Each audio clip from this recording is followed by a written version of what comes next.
दोस्तों यहाँ पे आपका पेट का क्लास स्टार्ट हो चुका है। जैसा कि आपको पता है कि आपके पेट के एग्जाम में भारतीय इतिहास, भारतीय राष्ट्रीय आंदोलन, भूगोल, भारतीय अर्थव्यवस्था, भारतीय संविधान एवं लोक प्रशासन, सामान्य विज्ञान, प्रारंभिक अंकगणित, सामान्य हिंदी, सामान्य अंग्रेजी, तर्क एवं तर्क शक्ति के साथ साथ आपका समान जागरूकता, उसके बाद आपका ग्राफ से भी प्रश्न आते हैं, आपके हिंदी गद्यांश पद्यांश से भी प्रश्न आते हैं। मैं यहाँ पे आपको बता दूं कि जितने जहां जहां से प्रश्न आपके पेट में आते हैं, हर एक एक प्रश्न यहाँ पे आपको कराया जाएगा। इसके साथ साथ यहाँ पे आपका लगातार प्रैक्टिस सेट भी कराया जाएगा।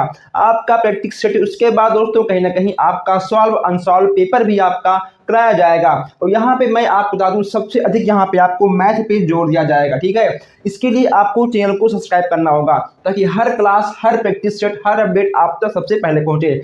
क्योंकि इस बार का लक्ष्य है 80 प्लस। ठीक है, इस बार का लक्ष्य है कि 80 प्लस आप सबका आना चाहिए। जितने लोग देख रहे हैं, 1 2 3 का नहीं, जितने लोग इस वीडियो को देख रहे हैं, सबका फर्ज है कि आप लोग वीडियो को अधिक से अधिक शेयर करें ताकि सबका यहाँ पर 80 प्लस नंबर आना चाहिए। 100% मैं आपसे बोल दूं, अगर आप पूरे क्लास को पूरे ईमानदारी के साथ लेते हो, आप हर प्रैक्टिस सेट सॉल्व करते हो, 80 प्लस आने से कोई नहीं रोक पाएगा। इसके लिए आपको चैनल को सब्सक्राइब करना होगा ताकि कोई भी क्लास, कोई भी क्वेश्चन, कोई भी प्रैक्टिस सेट आपसे मिस ना हो। तो पहले आप चैनल को सब्सक्राइब कर लीजिए। ठीक है, पहले आप सब्सक्राइब करिए, कर लिया आपने, अब आप वीडियो को शेयर भी कर दीजिए। ठीक है, अब आप लोग सब्सक्राइब करिए, वीडियो को शेयर करिए ताकि कोई भी क्लास, कोई भी प्रैक्टिस सेट आपसे मिस ना हो, आपका 80 प्लस आकर दिखाए। इस बार लास्ट बार है, यानी आपका लास्ट बार है, आप इस तरह समझो और आपका 80 प्लस आना चाहिए। ठीक है, चलिए। हेलो दोस्तों, वेलकम टू प्रदीप स्टडी अड्डा। दोस्तों आज हम लोग यहाँ पर देखने वाले हैं यूपी ट्रिपल एससी पेट एग्जाम 2022 में भारतीय राज्य व्यवस्था से आने वाले वेरी मोस्ट इम्पॉर्टेंट प्रश्न। मैं आपको बता दूं कि पेट प्रश्न पत्र 2 आपका हो चुका है, यह आपका तीसरा चल रहा है। अगर आपने अभी तक पहला और दूसरा दोनों नहीं देखा है, उसका लिंक आपको डिस्क्रिप्शन और कमेंट बॉक्स में मिल जाएगा। आप कमेंट बॉक्स या डिस्क्रिप्शन में दिए गए लिंक से आप इसके पहले और दूसरे प्रश्न पत्र को देख सकते हो। जो हमारे भाई बहन नए हैं, जो लोग अभी तक चैनल को सब्सक्राइब नहीं किए हैं, सब्सक्राइब कर लें ताकि कोई भी क्लास, कोई भी अपडेट आपसे मिस ना हो। और प्लीज़ आप लोग इस क्लास को अपने दोस्तों तक शेयर करिएगा ताकि किसी का भी 80 प्लस से कम ना हो। ठीक है, क्योंकि यहाँ पे आपको प्रैक्टिस सेट, सॉल्व अनसॉल्व, हर एक चीज़ यहाँ पे आपको कराया जाएगा। अभी तो स्टार्ट है, अभी इसकी पूरी पिक्चर तो बाकी ही है। तो दोस्तों आइए हम लोग चलते हैं, देखते हैं आज का पहला प्रश्न। तो दोस्तों हम लोग 100 प्रश्न देख चुके हैं, ये है आपका आज का 101 प्रश्न। ठीक है, तो आज आपका पहला प्रश्न है, आपसे पूछ रहा है कि वर्तमान में भारत में कितने राज्य में विधान परिषद कार्यरत हैं? 3, 5, 6 या 7? आपको हर प्रश्नों को अच्छे से पढ़ के समझ के तभी आपको उत्तर देना है। अगर हम बात करें इसके आंसर की, तो इसमें आपका डी यानी 7वां वाला बिल्कुल सही हो जाएगा। नेक्स्ट यहाँ पे आपसे कहा जा रहा है, राष्ट्रीय विकास परिषद की बैठक में राज्य का प्रतिनिधित्व कौन करता है? मुख्यमंत्री, राज्यपाल, कैबिनेट सचिव, विधानसभा अध्यक्ष। इसमें से आपका क्या होगा? अगर हम 102 प्रश्न की बात करें, इसमें आपका मुख्यमंत्री बिल्कुल सही हो जाएगा। ठीक है, मुख्यमंत्री आपके बिल्कुल सही हो जाएंगे। आइए हम लोग यहाँ देखते हैं नेक्स्ट प्रश्न। नेक्स्ट यहाँ पे आपका है कि राज्य का प्रथम विधि अधिकारी कौन होता है? इसमें आपका क्या होगा? महान्यायवादी, उच्च न्यायालय का मुख्य न्यायाधीश, या फिर महाधिवक्ता, या उपरोक्त में से कोई नहीं। इसमें आपके 4 ऑप्शन हैं, इसमें आपको बताना है इसका सही आंसर। इसमें आपका हो जाएगा महाधिवक्ता। ठीक है, यानी आपका सी वाला बिल्कुल सही हो जाएगा। चलिए आगे बढ़ते हैं। नेक्स्ट यहाँ पे आपसे कहा जा रहा है, भारत के सर्वोच्चतम न्यायालय के न्यायाधीशों की कुल संख्या कितनी होती है?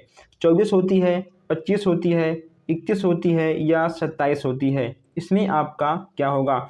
अगर हम 104 के प्रश्न की बात करें, इसमें आपका दोस्तों 31 उत्तर बिल्कुल सही हो जाएगा। ठीक है, भारत के उच्च न्यायालयों में न्यायाधीशों की संख्या 31 होती है। ठीक है, यानी आपका सी वाला बिल्कुल सही हो जाएगा। चलिए आगे बढ़ते हैं हम लोग। अगला प्रश्न यहाँ पे आपसे पूछा गया है कि सर्वोच्चतम न्यायालय के मुख्य न्यायाधीश की नियुक्ति कौन करता है? राष्ट्रपति करते हैं, प्रधानमंत्री करते हैं, या फिर मंत्री परिषद करता है, या फिर संसद करते हैं। 105 की बात करते हैं। इसमें आपका ए वाला बिल्कुल सही हो जाएगा, ठीक है, यानी आपका राष्ट्रपति बिल्कुल सही हो जाएंगे। नेक्स्ट यहाँ पे आपका है 106 प्रश्न, ठीक है। नेक्स्ट प्रश्न यहाँ पे आपसे पूछा गया है, भारत के सर्वोच्चतम न्यायालय का न्यायाधीश कितनी उम्र तक अपने पद पर बनाकर रह सकता है? 60 वर्ष, 62 वर्ष, 64 या फिर 65 वर्ष है।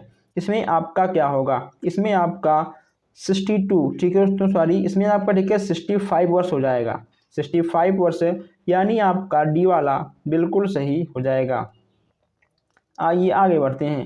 नेक्स्ट यहाँ पे पूछा गया आपसे कि सर्वोच्चतम न्यायालय के प्रथम मुख्य न्यायाधीश कौन थे? ये चीज़ यहाँ पे आपको बताना है। 107वां प्रश्न है। इसमें आपका क्या होगा? इसमें आपका हो जाएगा एच.जे. कानिया, ठीक है। इसमें आपका बी वाला बिल्कुल सही हो जाएगा। एच.जे. कानिया आपके बी वाले बिल्कुल सही हो जाएंगे। यहाँ पे नेक्स्ट आपसे कहा गया है 108वां प्रश्न, ठीक है। संविधान की व्याख्या करने का अंतिम अधिकार किसे प्राप्त है? संविधान की व्याख्या करने का अंतिम अधिकार किसे प्राप्त है? लोकसभा अध्यक्ष, राष्ट्रपति, या फिर सर्वोच्चतम न्यायालय या महान्यायवादी? इसमें आपका क्या होगा? अगर हम इसके आंसर की बात करें तो इसमें आपका सर्वोच्चतम न्यायालय यानी आपका सी वाला बिल्कुल सही हो जाएगा। चलिए आगे बढ़ते हैं। नेक्स्ट यहाँ पे आपसे कहा गया है, सर्वोच्चतम न्यायालय की पहली महिला न्यायाधीश कौन थी? लाली सेठ है, या फिर एम फातिमा बीबी, या फिर सुनंदा भंडारे, इंदिरा जयसिंह? इसमें आपका क्या होगा? 109 की बात करें तो इसमें आपका एम फातिमा बीबी यानी आपका बी वाला बिल्कुल सही हो जाएगा, ठीक है दोस्तों, बी वाला आपका बिल्कुल सही हो जाएगा। नेक्स्ट यहाँ पे पूछा गया आपसे कि निम्न में से भारत के किस मुख्य न्यायाधीश ने राष्ट्रपति के रूप में काम किया है? यहाँ से ही प्रश्न आपके एग्जाम में बन जाते हैं। इसमें आपका फर्स्ट वाला यानी ए वाला आपका बिल्कुल सही हो जाएगा। यह आपका बिल्कुल नया प्रश्न है, ठीक है दोस्तों, यह आपका बिल्कुल नया प्रश्न है। इसका भी आंसर, इसका भी प्रश्न आपको लिखना होगा। ऐसे प्रश्न आपको हमेशा नहीं मिलेंगे। आइए आगे बढ़ते हैं। नेक्स्ट यहाँ पूछा गया आपसे कि भारत में सर्वोच्चतम न्यायालय की स्थापना हुई थी 1950 के संसद के एक अधिवेशन द्वारा, भारतीय स्वतंत्रता अधिवेशन 1947 के द्वारा, भारतीय अधिवेशन के द्वारा, भारत सरकार अधिनियम 1935 के द्वारा? बताइए इसमें आपका क्या होगा? अगर हम इसके आंसर की बात करें तो इसमें आपका डी वाला बिल्कुल सही हो जाएगा, ठीक है।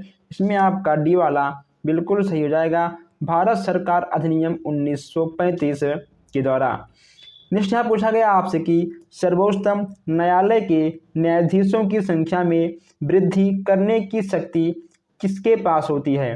राष्ट्रपति, संसद, प्रधानमंत्री, विधि मंत्रालय? इसमें आपका क्या होगा? 112 की बात करें तो 112 में आपका संसद बिल्कुल सही हो जाएगा, ठीक है, संसद आपका बिल्कुल सही हो जाएगा।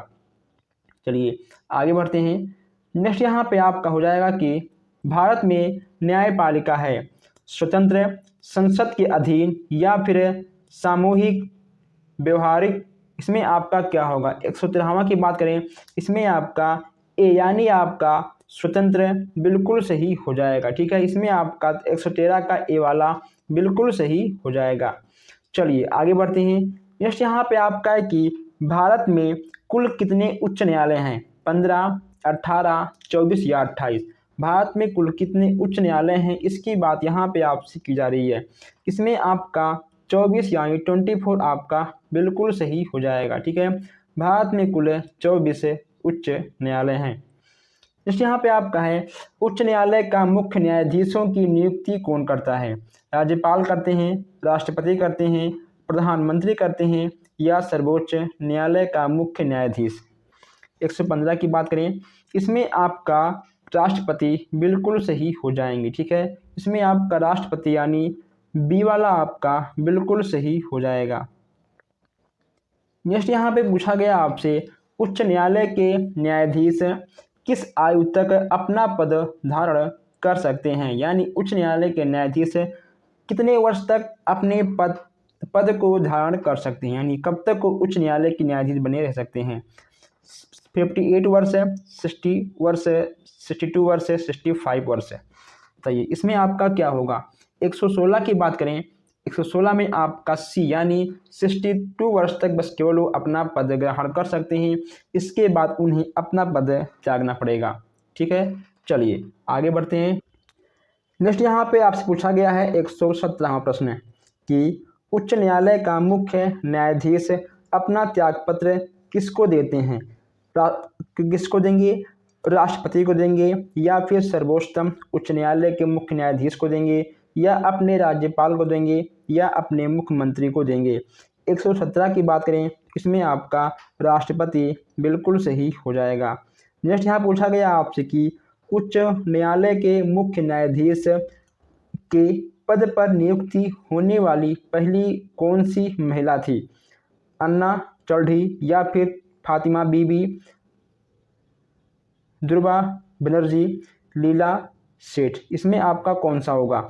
158 की बात करें, 158 में आपका लीला सेठ बिल्कुल सही हो जाएंगी। ठीक है, लीला सेठ आपके उच्च न्यायालय के मुख्य न्यायाधीश के पद में पहली प्रथम महिला थी।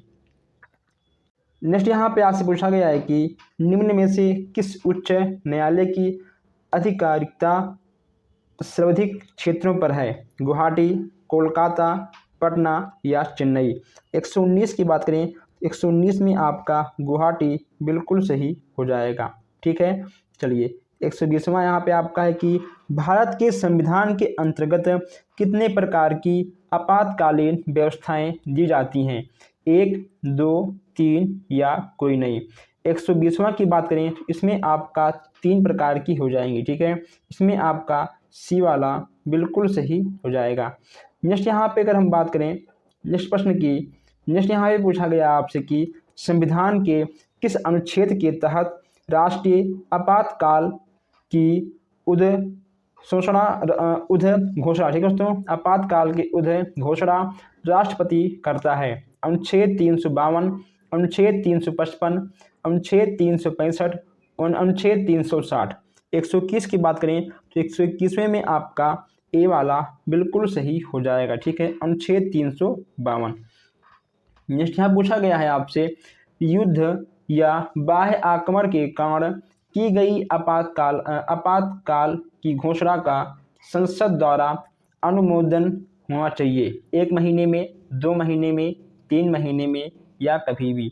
122 की बात करें, इसमें आपका 1 महीने में होना चाहिए। ठीक है, 1 महीने में अनुमोदन होना चाहिए, यानी 1 महीने पहले आपको बताना होगा।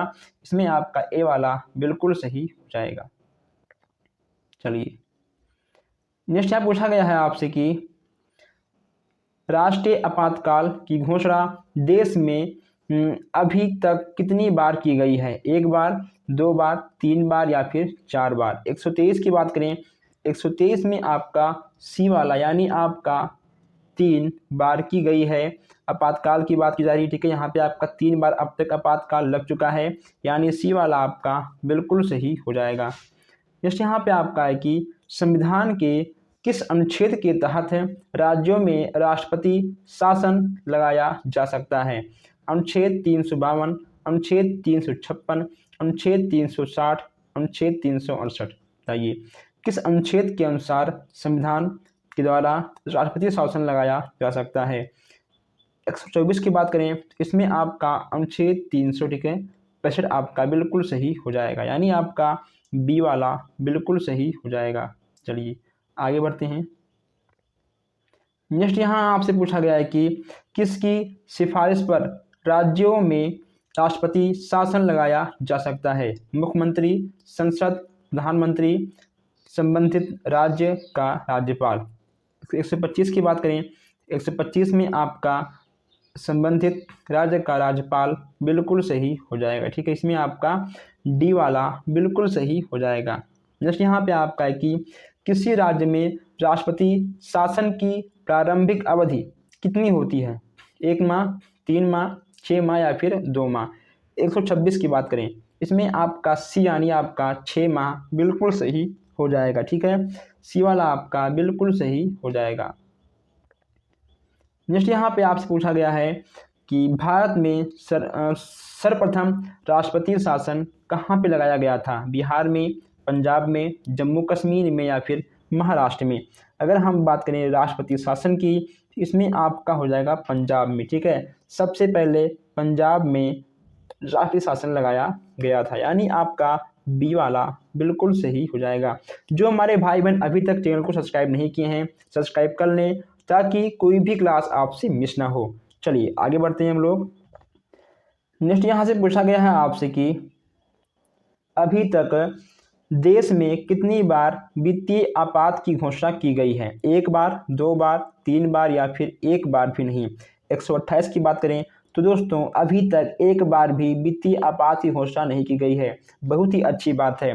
जैसा कि अभी आपने देखा था कि कुछ महीने पहले श्रीलंका का क्या हाल था। ठीक है, श्रीलंका में वित्तीय आपात की घोषणा की गई थी, यानी उनके देश में पैसे की कमी हो गई थी। ठीक है, कहीं ना दोस्तों उनका पूरा सिस्टम हिल गया था। ठीक है, तो अभी तक अपने देश में एक भी बार वित्तीय आपात की घोषणा नहीं की गई है। यह बहुत खुशी की बात है। जैसे यहाँ पे आपका है कि किस संशोधन के द्वारा संविधान में समाजवादी, धर्मनिरपेक्षता तथा राष्ट्र की एकता एवं अखंडता जैसे शब्द जोड़े गए हैं? 22वें बार, 44, 52 या फिर 61? ठीक है, इसमें आपका क्या होगा? इसमें आपका होगा, ठीक है, 42 बार इन सब शब्दों को जोड़ा गया है। नेक्स्ट यहाँ पे हम देखते हैं, बहुत ही अच्छा प्रश्न है। देखिए यहाँ कहा गया है कि किस संवैधानिक संशोधन द्वारा मताधिकार की आयु 21 वर्ष से हटाकर 18 वर्ष कर दिया गया है? 72वें, 73वें, 71वें या फिर, ठीक है, 61 या फिर 62वें? इसमें आपका क्या होगा? इसमें आपका हो जाएगा 61वें बार। ठीक है, 61वें अधिवेशन। ठीक है दोस्तों, 61वें संशोधन के द्वारा मताधिकार 21 से हटाकर 18 वर्ष किया गया है, यानी आपका सी वाला बिल्कुल सही हो जाएगा। चलिए आगे बढ़ते हैं। आगे आपसे कहा जा रहा है भारतीय संविधान के 73वें संशोधन का संबंध है नगर पालिका से है, पंचायती राज से है, केंद्र राज्य संबंध से है या फिर काम के अधिकार से है? ये चीज़ यहाँ पे आपको बताना है। 131 की बात करें तो इसमें आपका हो जाएगा पंचायती राज। ठीक है, आपका बी वाला बिल्कुल सही हो जाएगा। चलिए आगे बढ़ते हैं। नेक्स्ट यहाँ पे पूछा गया आपसे कि भारतीय संविधान में किस अनुच्छेद के आधार पर संशोधन किया जाता है? अनुच्छेद 365, अनुच्छेद 366, अनुच्छेद 367, ठीक है, अनुच्छेद 368? इसमें आपका क्या होगा? 132 की बात करें तो इसमें आपका अनुच्छेद 368 की बात करेंगे। ठीक है, इसमें आपका डी वाला बिल्कुल सही हो जाएगा। ओके, तो इसमें आपका डी वाला बिल्कुल सही हो जाएगा। चलिए नेक्स्ट यहाँ पे आपका है कि संविधान के किस संशोधन अधिनियम के द्वारा मैथिली, डोगरी, बोडो तथा संथाली को 8वीं अनुसूची में शामिल किया गया है? इसमें आपका क्या होगा? 133 की बात करें इसमें आपका 92वां में, ठीक है, यानी आपका 92वां अनुसूची हो जाएगा। ठीक है, 92। ए वाला आपका बिल्कुल सही हो जाएगा। नेक्स्ट यहाँ पे आपसे कहा गया है कि संविधान के किस संशोधन अधिनियम के द्वारा 6 से 14 वर्ष के सभी बच्चों के लिए शिक्षा के अधिकार को मूल अधिकार बनाया गया है? दोस्तों इस क्वेश्चन को हमने पहले भी कवर किया था। ठीक है, यहाँ पे आपका 86वां, ठीक है, 86 आपका बिल्कुल सही हो जाएगा, यानी आपका बी वाला बिल्कुल सही हो जाएगा। चलिए आगे बढ़ते हैं हम लोग। नेक्स्ट यहाँ पे आपको देखने को मिल रहा है कि भारत में किस प्रकार की दलीय व्यवस्था है? एक दलीय, बहुदलीय, द्विदलीय या इनमें से कोई नहीं? इसका आंसर आपको देना होगा। अगर हम बात करें इसके आंसर की तो इसमें आपका देखिए हो जाएगा बहुदलीय, यानी आपका बी वाला बिल्कुल सही हो जाएगा। जस्ट यहाँ पे आपका है संघ शासित क्षेत्रों केंद्र शासित प्रदेशों के लिए प्रशासकों की नियुक्ति कौन करता है? राष्ट्रपति, उपराष्ट्रपति, गृह मंत्री या फिर प्रधानमंत्री। 136 की बात करें इसमें आपका ए वाला बिल्कुल सही ठीक है हो जाएगा, राष्ट्रपति करता है। आगे बढ़ते हैं। नेक्स्ट यहाँ पे आपका है कि संविधान की 8वीं अनुसूची में सम्मिलित भाषाओं की संख्या कितनी है? 14 भाषाएं हैं, 15 भाषाएं हैं, 18 भाषाएं हैं या फिर आपकी 22 भाषाएं हैं। 137 की बात करें इसमें आपका क्या होगा? इसमें आपका डी वाला बिल्कुल सही हो जाएगा। ठीक है, इसमें आपका डी वाला बिल्कुल सही हो जाएगा। नेक्स्ट यहाँ पे आपका है कि सरकारियाँ आयोग, ठीक है, सरकारियाँ आयोग संबंधित है नदी जल विवाद से, अंतर राज्यीय संबंधों से, केंद्र राज्य संबंध से या फिर उपरोक्त तीनों से। 138 की बात करें इसमें आपका सी वाला बिल्कुल सही हो जाएगा। ठीक है, केंद्र राज्य संबंध से। चलिए आगे बढ़ते हैं। ऐसे प्रश्न आपको कहीं पर भी देखने को नहीं मिलेंगे, सब के सब प्रश्न आपके एग्जाम में आए हुए हैं। ठीक है, इस बार भी आएंगे।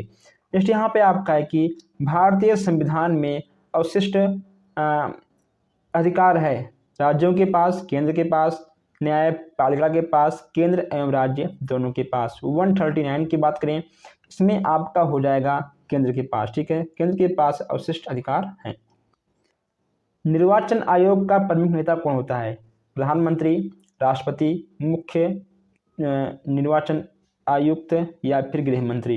इसमें आपका हो जाएगा, ठीक है, इसमें आपका सी वाला बिल्कुल सही हो जाएगा, मुख्य निर्वाचन आयुक्त। ठीक है, इसमें आपका सी वाला बिल्कुल सही हो जाएगा। चलिए आगे बढ़ते हैं।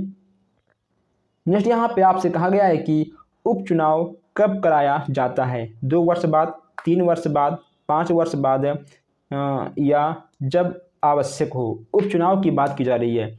इसमें आपका देखिए हो जाएगा जब आवश्यक होता है तभी आपका उपचुनाव होता है। जैसे कि मान लो कोई अगर अपने पद से इस्तीफा देता है, ठीक है, चुनाव करवाने का अगर मान लो निर्णय आ गया तभी आपका उपचुनाव होता है। ठीक है, जब आवश्यकता होती है तभी होता है। नेक्स्ट यहाँ पे आपका है कि भारत में पहला आम चुनाव कब संपन्न हुआ था? 1947, 1950, 1952 या 1953। पहला आम चुनाव की बात यहाँ पे की जा रही है। इसमें आपका हो जाएगा 1952। ठीक है, 1952 यानी आपका सी वाला बिल्कुल सही हो जाएगा। नेक्स्ट यहाँ पे आपसे कहा गया है कि भारत के राजनीतिक दलों को राष्ट्रपति या क्षेत्रीय दलों का दर्जा कौन प्रदान करता है? प्रधानमंत्री, चुनाव आयोग, संसद या फिर राष्ट्रपति। इसमें आपका क्या होगा? अगर हम इसके आंसर की बात करें इसमें आपका हो जाएगा चुनाव आयोग। ठीक है, चुनाव आयोग आपके बिल्कुल सही हो जाएंगे। आइए दोस्तों आगे बढ़ते हैं। नेक्स्ट यहाँ पे आपको देखने को मिल रहा है कि राज्य लोक सेवा आयोग, ठीक है, राज्य लोक सेवा आयोग के सदस्यों की नियुक्ति कौन करता है? राज्यपाल करते हैं, मुख्यमंत्री करते हैं या फिर राष्ट्रपति करते हैं या संघ लोक सेवा आयोग के अध्यक्ष करते हैं? अगर इसके आंसर की बात करें तो इसमें आपका हो जाएगा राज्यपाल करते हैं। ठीक है, यानी आपका ए वाला बिल्कुल सही हो जाएगा। नेक्स्ट यहाँ पे आपका है कि पहले वित्त आयोग के अध्यक्ष कौन थे? पहले वित्त आयोग के अध्यक्ष कौन थे? इसमें आपका हो जाएगा के.सी. नियोगी। ठीक है, यानी आपका सी वाला बिल्कुल सही हो जाएगा। आइए आगे बढ़ते हैं। नेक्स्ट यहाँ पे आपका है कि बलवंत राय मेहता समिति का गठन किया गया था। ठीक है, बलवंत राय मेहता समिति का गठन किया गया था, यानी किसके लिए किया गया था? 146 की बात करें इसमें आपका हो जाएगा पंचायती राज के लिए। ठीक है, पंचायती राज के लिए बलवंत राय मेहता समिति का गठन किया गया था। नेक्स्ट यहाँ पे पूछा गया आपसे कि भारत में सर्वप्रथम 2 अक्टूबर 1959 यानी 1959 को पंचायती राज व्यवस्था का शुभ आरंभ कहाँ से किया गया था? ये चीज़ यहाँ पे आपको बताना है। इसमें आपका हो जाएगा नागौर से राजस्थान। ठीक है, यानी यहाँ पे आपका डी वाला बिल्कुल सही हो जाएगा। चलिए आगे बढ़ते हैं। नेक्स्ट यहाँ पे पूछा गया आपसे कि निम्न में से कौन पंचायती राज संस्था नहीं है? जिला परिषद, पंचायत परिषद या फिर ग्राम सभा। पंचायती राज संस्था नहीं है, ये चीज़ यहाँ पे आपको बताना है। इसमें ठीक है आपका हो जाएगा परिषद। ठीक है, परिषद आपका पंचायती संस्था, राज संस्था के अंतर्गत नहीं आएगा। संसद द्वारा देश में सूचना पाने का अधिकार। ठीक है, संसद द्वारा देश में सूचना पाने का अधिकार संबंधित विधेयक कब पारित किया गया था? जून 2002 में, अप्रैल 2003 में, जून 2005 में, जुलाई 2006 में। इसमें आपका क्या होगा? अगर हम इसके आंसर की बात करें, इसमें आपका जून 2005 बिल्कुल सही हो जाएगा। जो हमारे भाई बहन अभी तक चैनल को सब्सक्राइब नहीं किए हैं, सब्सक्राइब कर लें। यह आपका अपना ही यूट्यूब चैनल है। ठीक है, अगर किसी भी प्रश्न में आपको कोई भी दिक्कत आ रही हो तो डिस्क्रिप्शन में आपको व्हाट्सएप ग्रुप मिल जाएगा, आप व्हाट्सएप ग्रुप भी ज्वाइन कर सकते हो। आप व्हाट्सएप पर भी हमसे बात कर सकते हो, इंस्टाग्राम, फेसबुक, आप कहीं से भी हमसे बात कर सकते हो। तो दोस्तों बस आज के लिए इतना ही, हम मिलते हैं फिर आपसे नेक्स्ट क्लास में। धन्यवाद।